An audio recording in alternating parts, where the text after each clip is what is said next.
এখন থেকে আপনার প্রিয় সিরিয়ালগুলো ফ্রিতে দেখুন এক্সক্লুসিভলি শুধুমাত্র সান নেক্সটে। এখনই অ্যাপ ডাউনলোড করুন। সেদিন যখন আপনি বাবাকে শেষ দেখেছিলেন, একটু মনে করে দেখুন তো যে বাবার আচরণের মধ্যে কোনো রকম অস্বাভাবিক কিছু খেয়াল করেছিলেন, বা কোনো রকম কথা যার অন্য কোনো মানে থাকতে পারে? আসলে কি বলতো, সেদিন বাড়ির পরিস্থিতি খুব একটা ভালো ছিল না, খুব সাংঘাতিক ছিল। ওই তোমাকে তো পুলিশে ধরে নিয়ে গেল, তখন আমার আর তিতলির কোনো মাথা ঠিক ছিল না। আমরা তখন সেই অবস্থায় ছিলাম না তোমার বাবা কি ভাবছে কি বলছে সেদিকে তাকানো।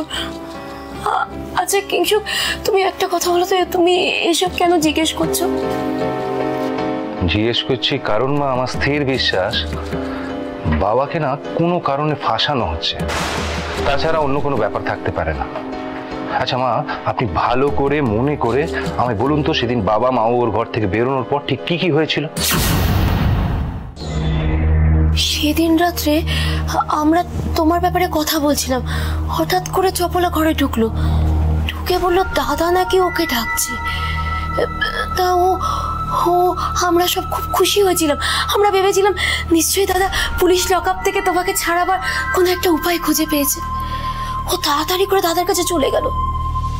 তারপর অনেকক্ষণ ধরে দাদার সঙ্গে কথা বলল। ঘরে যখন এলো তখন ওর আচরণ না কেমন একটা অস্বাভাবিক লাগছিল, কি যেন বিড়বিড় করে বলছিল। যখন বললাম বুঝতে পারছি না ঠিক করে বলো, কেমন ভাবে যেন কথা বলছিল। ওকে দেখে মনে হলো ও কিছু একটা ব্যাপারে ভীষণ ভয় পেয়েছে। মামাবাবুর ঘর থেকে ফেরার পর বাবার আচরণ একেবারে বদলে গিয়েছিল। কি কথা হয়েছিল সেই রাতে বাবার সঙ্গে মামাবাবুর? আচ্ছা মা, আমাকে একটু বলুন তো সেদিন আর কি কি কথা হয়েছিল?